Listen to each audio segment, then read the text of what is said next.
Even after signing outfielder Jung Hoo Lee, pressure mounts for the San Francisco Giants to continue upgrading their roster this offseason. Welcome into another edition of the Kerry Crowley Show, talking all things Giants baseball. And today we take a step back, look at the big free agents still on the market, and wonder how realistic is it for each of them to land with the San Francisco Giants. I'll take a look at Yoshinobu Yamamoto, Blake Snell, Matt Chapman, Cody Bellinger, what I think they will sign for this offseason, a little contract projection game, and we'll look at some of the other under-the-radar free agents and maybe discuss a few potential trade deals that I've talked about in previous episodes. So let's get right into it. No doubt in my mind that the San Francisco Giants, even after adding Jung Hoo Lee, are feeling pressure because the gap between the Giants and the Dodgers continues to grow. The Dodgers have added Ohtani. They've added Tyler Glasnow and extended Tyler Glasnow. They've spent upward of $800 million this offseason alone. The Giants, you have to commend them for landing Jung Hoo Lee on the 6-year,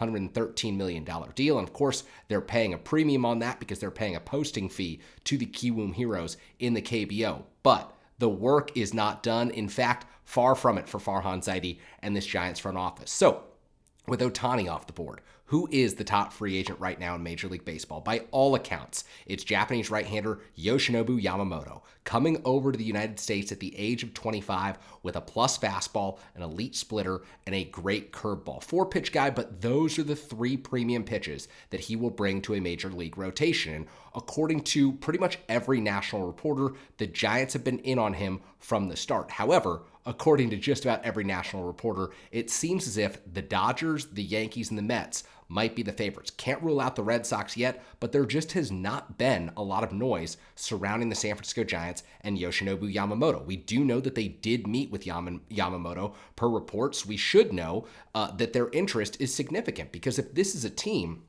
that was willing to spend the $460+ million in present day value and $700 million total on Shohei Ohtani, the Giants clearly have money to spend. They want to lure big stars to San Francisco, and in my opinion, no player has the potential to be a bigger star over the next 4 or 5 seasons that's currently a free agent than Yoshinobu Yamamoto. He brings some incredible track record from Japan. He strikes out a ton of hitters. He keeps the ball on the ground. He keeps the ball in the ballpark, and he pitches deep into ball games. All things that should be attractive, not just to the San Francisco Giants, but every baseball team willing to spend upward of $300 million on a starting pitcher. And so I've made the case. The Giants should be willing to go 10 years, $350 or $360 million to make sure that their offer to Yamamoto is the highest in the market. Now, if money is all it takes to sign Yamamoto, then I think that the Giants would be in a great position. But I do believe, based on reports that I've read, based on what we know about him coming over from Japan,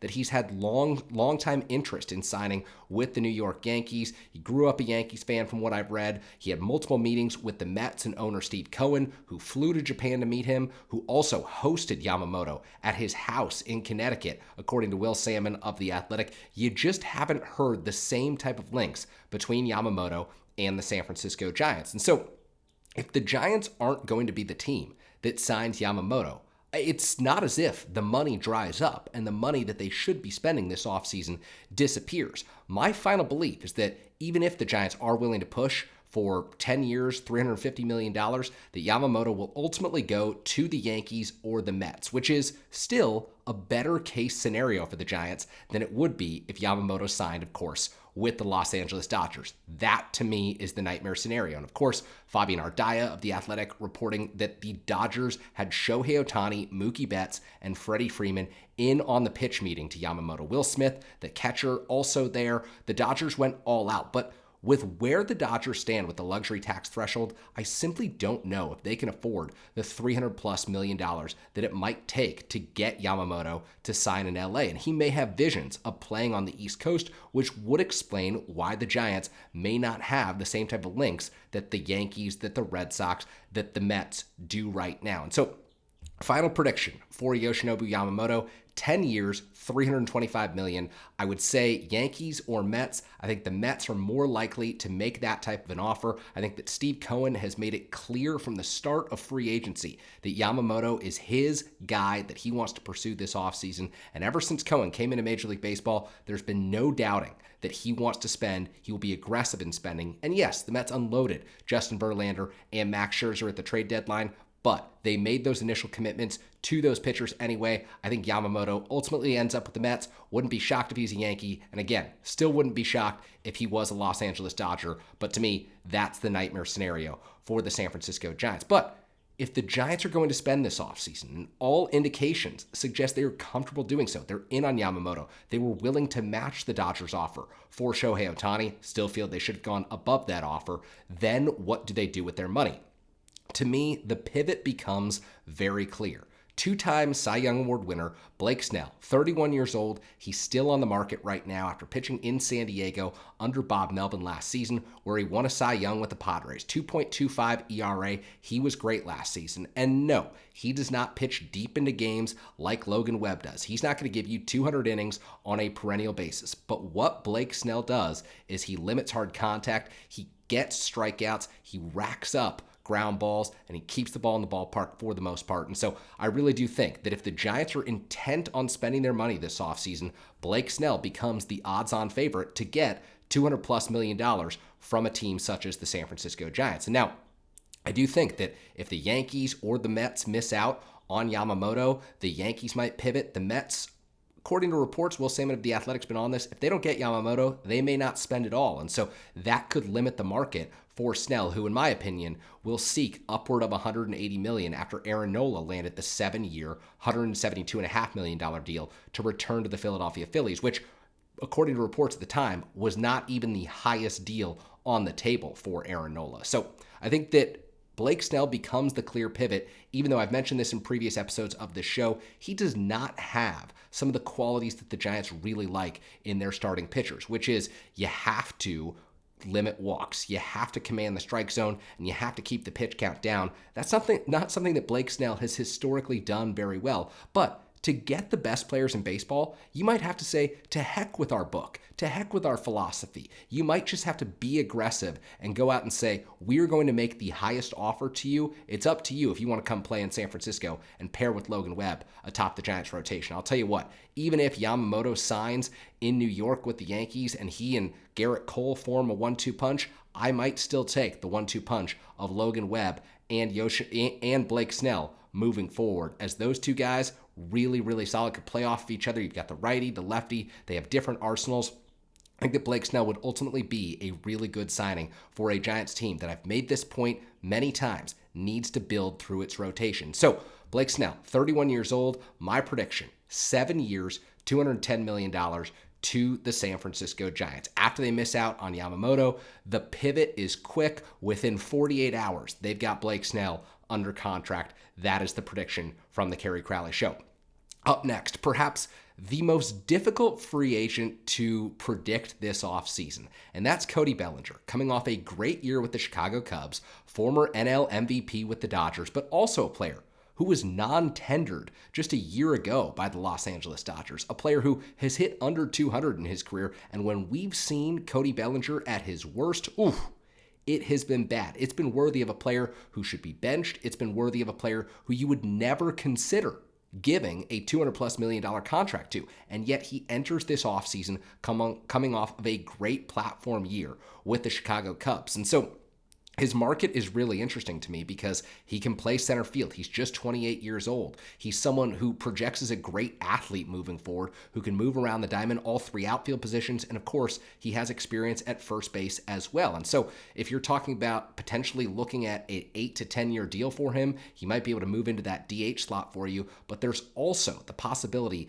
that the swing and miss returns to his game. He eliminated a lot of that with the Chicago Cubs this year, but there was a point in the 2021 season before Cody Bellinger ruined the San Francisco Giants' hopes of eliminating the Dodgers and advancing to the NLCS in that tremendous campaign. There was a point where he was like 2 for 50 against the Giants. The guy couldn't buy a hit at Oracle Park, and you thought, man, his future in baseball doesn't look so bright right now. But he's got the MVP. He's got the great season in Chicago. All accounts suggest he was a clubhouse leader in Chicago. Guys fed off of his energy. And even though the Cubs weren't great this year, it was a fun team to watch with Dansby Swanson joining that group. And so he becomes maybe the most difficult to project free agent on the market right now, because some team is going to get desperate and say, you know what? We're willing to make that $150 to $200 to maybe even $250 million risk in this player, even if he projects as having a negative WAR by the end of his contract in the final few years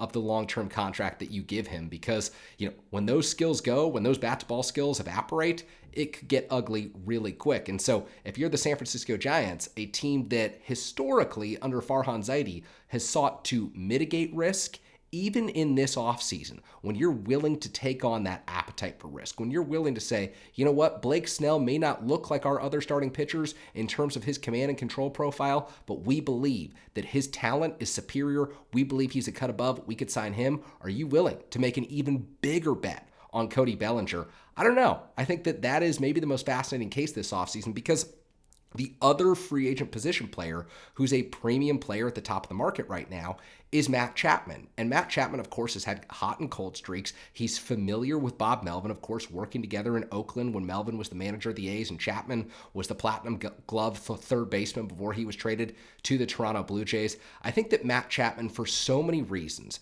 makes a lot of sense for the San Francisco Giants because he's an upgrade over J.D. Davis over at third base, both defensively and offensively. He's proven throughout his career, unlike J.D. Davis, that he can be an everyday player. The question is, are you comfortable giving Matt Chapman 5 or 6 years? Are you comfortable going to $130 million?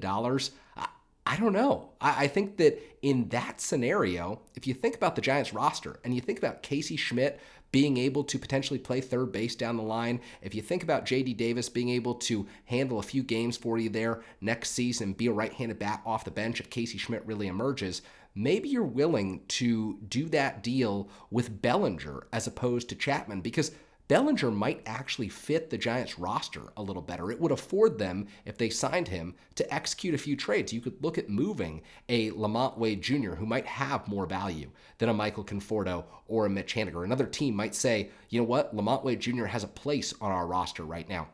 It might allow them, if they sign Cody Bellinger, to move Luis Matos, Elliot Ramos, Wade Meckler, some of these young outfielders who actually do have trade value right now compared to the older outfielders who will be a part of the mix next season for the Giants in Conforto and Haniger, and to a certain degree, Austin Slater and Mike Yastrzemski, simply because of what they're making. And so I think that, logically, Cody Bellinger might make a little bit more sense to me, even with the appetite for risk and even knowing that you're paying a little bit more for Bellinger in all likelihood than you would for Matt Chapman. But my prediction is this. My prediction is Cody Bellinger ultimately goes back to the Chicago Cubs. I have no idea what that contract will look like. I'll say 7-year deal, but I will say that Matt Chapman becomes a member of the San Francisco Giants. I think that the links are incredibly strong right now. I think that since the outset of free agency, if there was one position player you told me the Giants would have a strong interest in signing, it would be Matt Chapman. And the reason I don't think a deal is done just yet is because I think they're waiting on Yamamoto. They were waiting on Ohtani. They're waiting to see if they get Blake Snell. And, once they do find out if they get Yamamoto, if they get Snell, if their offer is big enough, if Snell's amenable to playing in San Francisco and under Bob Melvin again, then I think that deal with Matt Chapman could come to fruition. I think that Chapman is probably still waiting on his market to clarify just a little bit to make sure that the Giants are the team that he wants to go to. But to me, it makes a lot of sense, even if you're looking at potentially moving Casey Schmidt all around the diamond as a utility player, even if you have to offload J.D. Davis in a trade that maybe doesn't make a whole lot of sense for you. But I will predict that Bellinger goes back to the Cubs and Matt Chapman comes to the San Francisco Giants. Let's call it 6 years, $130 million. Is it an overpay? No question in my mind. The answer is yes, but the Giants need everyday players. They need to become better defensively. Matt Chapman helps them accomplish a few of those goals. So he comes to the Giants on a deal that pays him around $22 million a year. So if you're keeping track at home, I've got Yamamoto going to one of the New York teams at 10 years, $325 million. Eileen Mets, wouldn't be shocked if it was Yankees. Again, still think the Dodgers are very much in that. Blake Snell, San Francisco Giant, 7 years, $210 million. I'm saying they get the deal done within 48 hours of that Yamamoto deal getting done with a New York team. Then Cody Bellinger. What will he ultimately make in free agency? I have no clue. I think he's so difficult to predict that I'm not willing to throw out a number, but I will say he returns to the Cubs on a 7 or 8 year deal that makes sense for both sides. Matt Chapman becomes a member of the San Francisco Giants, 6 years, $130 million, paying him little round $22 million annually. And so other players that have been discussed in these chats, in these comment sections on this page. And really, if you're watching this show, I want to thank you so much. If you've subscribed to the Kerry Crowley Show, I want to thank you even more. I've had a ton of fun this offseason doing these shows with you. So let's keep this rolling.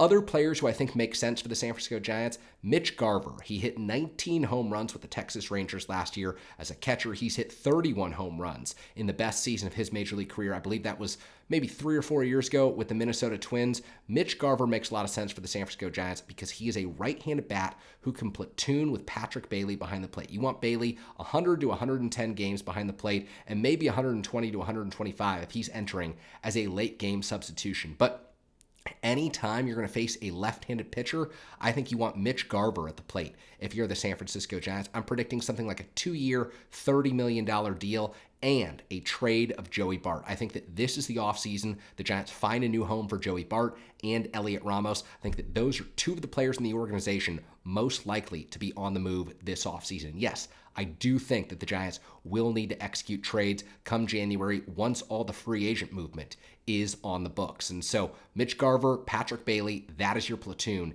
headed into the 2024 season. I think that the Giants should be on the line making those calls right now because they can stomach that deal even if Yoshinobu Yamamoto decides 10 years, $350 million from the San Francisco Giants. That sounds great. Another player who's been off discussed to the Giants throughout the free agent process, Rhys Hoskins, because he's a Sacramento native. He grew up listening to KMBR. He grew up a Giants fan. I think that he would be open to coming home to Northern California and playing for the San Francisco Giants. And I think that in many ways, he brings some elements to the Giants that they've lacked over the last few seasons. Look, when Rhys Hoskins was healthy in 2022 before he tore his ACL and missed the entire 2023 season, he hit 30 home runs. The Giants are desperate for that kind of power in their order. He was fun in October for the Phillies during the 2022 postseason. Remember that home run that he hit where he smashed the bat into the ground? That is the type of electricity, that's the type of excitement the Giants are lacking on their current roster. But Rhys Hoskins is probably looking at a 1-year, $20 million type platform deal right now. And if he wants to reestablish his value, I just don't know that the San Francisco Giants are the best fit because the Giants this year have Wilmer Flores under contract at $6.5 million. And Wilmer Flores has consistently produced over the last 4 seasons. Yes, he was a little down in 2022. But we're talking about a player who was maybe, 30% better than league average at the plate last season. He was the only player during the second half of the season who you wanted to actually watch their at-bats as a member of the San Francisco Giants. I don't think that trading Wilmer Flores makes a whole lot of sense to open up a vacancy to pay Rhys Hoskins a lot of money, a lot more money than you'd be paying Wilmer Flores. So what I think is that this offseason, Rhys Hoskins goes somewhere else. John Morosi has linked him to the Seattle Mariners, although it was a geographical link, which doesn't really make sense to me because Sacramento is not anywhere close to Seattle. But I think that Rhys Hoskins goes somewhere on a 1-year deal, re-enters the market next offseason, and the Giants either figure it out with Wilmer Flores and make him a long-term part of their future for the next 2-3 seasons, even though he's already 31, 32 years old, or they bring Rhys Hoskins back on a 2 to 4 year deal come the 2024 offseason. To me, that makes more sense than creating a logjam of right-handed bats. You've already got J.D. Davis on the roster, who I think you may have to trade if you sign Matt Chapman. To me, the fit just isn't as seamless as it might be for many of you out there. But if the Giants do want to make a deal and a team is willing to take on Wilmer Flores this offseason, I think that you might be able to get a nice prospect in return. You could package him with a young pitcher, maybe a Keaton Winn or a Tristan Beck. You could probably get a nice return for Wilmer Flores, and then you fill the gap with Rhys Hoskins. I just think that Hoskins will want his deal to be settled before the Giants figure anything out like that. So while I'm not ruling the idea of Rhys Hoskins and the Northern California homecoming out, I don't see it as likely as maybe some other analysts of the San Francisco Giants do. So I think we're out of time for today, but one thing that I definitely want to do later on this week is discuss my top 5 trade candidates for the San Francisco Giants. I will get into it because earlier this offseason, I mentioned the idea of the Giants trading for Tyler Glasnow. Of course, he's now a member of the Los Angeles Dodgers. I mentioned the idea of, hey, Juan Soto, if the Padres are going to make a move and they are willing to trade within the division, obviously the Giants should be interested in Juan Soto. That didn't happen. He's a member of the New York Yankees. So we're going to revisit our trade predictions, our trade candidates for the San Francisco Giants this offseason. Look at the different types of moves the Giants could make, because the bottom line is this: the Giants must upgrade their roster, and I don't know that you can simply do that or do enough to upgrade their roster through the free agents available right now. We know that they're willing to spend. They were willing to go up to that $700 million deal for Shohei Ohtani. We, seem to think that they're willing to go over $300 million for Yoshinobu Yamamoto. I think that Blake Snell at $200+ million. I think that Matt Chapman a little under $150 million. Those deals make sense, but it will take a lot of work for the Giants to catch up to the Padres, the Diamondbacks, and the Dodgers. That work does not end with Jung Hoo Lee. In fact, it starts with Jung Hoo Lee. Plenty more to discuss this offseason. We'll be doing it right here on the Kerry Crowley Show. Thank you. Please like, comment, subscribe, anything you can do to help boost this video. I really appreciate it. Appreciate your time. Thanks for watching.